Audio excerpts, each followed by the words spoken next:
This is part 83 of ASP.NET MVC tutorial. In this video, we'll discuss regular expression attribute. We'll be working with the example that we started in part 80, so please watch parts 80, 81 and 82 before proceeding with this video. Regular expression attribute is great when it comes to pattern matching validation. Let's understand using regular expression attribute with an example. At the moment, this name field allows any characters. It allows alphabets, numbers, and even special characters. Look at this, when we click save, that string gets saved to the database, and it's very unusual for a name to contain numbers and special characters. So here is our business validation requirement for this name property. Name can contain first and last name with a single space between them. Last name is optional, so if last name is not present, then there shouldn't be any space after the first name. Only upper and lowercase alphabets are allowed. Numbers and special characters are not allowed. This business validation requirement can be very easily met using regular expression attribute. Let's look at using that. So this is the employee class that we have been working with. Let's decorate this name property with regular expression attribute. And notice that this attribute expects a parameter of type string, so we need to pass regular expression here. So here is a typical example of a regular expression. So this regular expression is going to ensure whatever value that we enter for the name property is going to meet all these validation rules. So let's copy this regular expression and pass it as an argument for our regular expression attribute. And let's build the solution. And look at that, we get a compilation error, and that's basically because of this \s. Backslash within C# has got special meaning. It's an escape sequence character. So \t, for example, represents a tab space. \n represents a new line character, but \s, it doesn't represent anything, so it's unrecognized, and that's the reason why C# compiler throws in a compilation error. And now to fix this, we need to prefix the string with an @ symbol, and @ symbol is called as verbatim literal. So this verbatim literal is not going to process the escape sequences. Instead, \/ will be treated like any other character.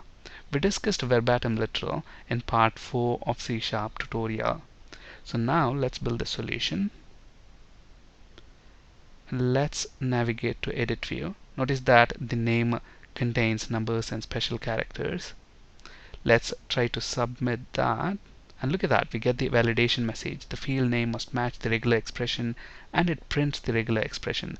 This message doesn't make any sense to the end user, so we definitely want to change this error message. And to do that, we can use error message property, and this is a named parameter. So let's go ahead and specify the error message that we want. So let's say we want this message: please enter upper and lowercase alphabets only. Let's build our project. Let's reload this.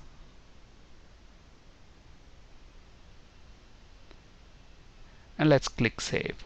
Look at that, we get our customized message. Now let's try a valid name. So this has got first name with a single space and then a last name. Let's try to click save and see if that gets saved to the database. Look at that, it gets saved to the database. Alright. Understanding and building regular expressions is beyond the scope of this video, but however, if you're interested in learning the basics of regular expressions, here is a link that can explain the basics, and this website is also very useful for writing and testing regular expressions. In fact, this regular expression to validate name, I picked it up from that website. Let's actually navigate to that website.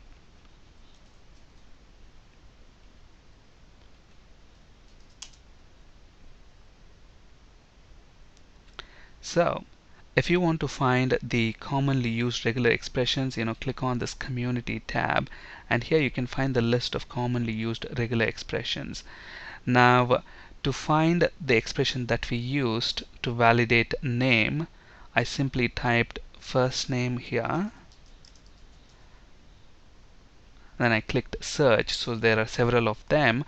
I used this regular expression, first name, last name.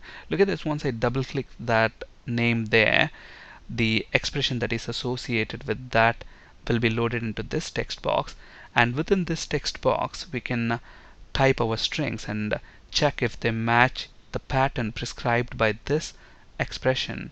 Look at that. Mark, for example, is a valid name, so it matches that pattern. That's why, look at that, it's highlighted. On the other hand, if I say mark, that's highlighted, but then if I press number, mark 1, look at that, that's not highlighted. Let's say Mark is the first name, a single space, and then last name. That's highlighted again. If I say Mark and then a space and then I don't enter the last name, again that doesn't match the pattern. So very easy to test your regular expression as well. Alright, now let's look at another example of using regular expression. Let's say on this view we also have email.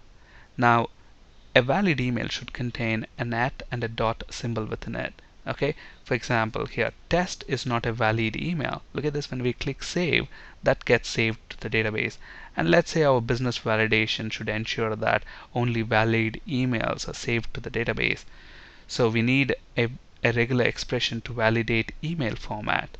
Okay, so that strings should contain an at and a dot symbol within them. Okay, so again I can get that regular expression from this website. So if I delete whatever search string that we have, click search, look at the first one is email validator. Okay, so double click that gets loaded here. I can copy that, and then let's use that regular expression with email property. First of all, let's write the property. So email is of type string. Let's include the get and set accessors, and let's decorate this with our regular expression attribute, and then pass the regular expression.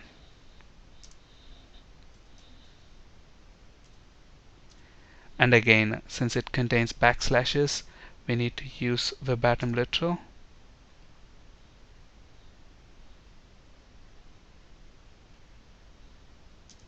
Alright, so let's build a solution. Let's reload this view. So test is not a valid email. After it reloads, let's try to save and see if it allows it. Look at that, again it says the field email must match this regular expression. Again, you know how to overwrite that with a custom error message. Now if I try test at, again that's not a valid email, so that doesn't get saved either. On the other hand, test at test.com is a valid email. Let's click save, and that should get saved to the database. Look at that, that gets saved. Alright, that's it for today. Thank you for listening. Have a great day.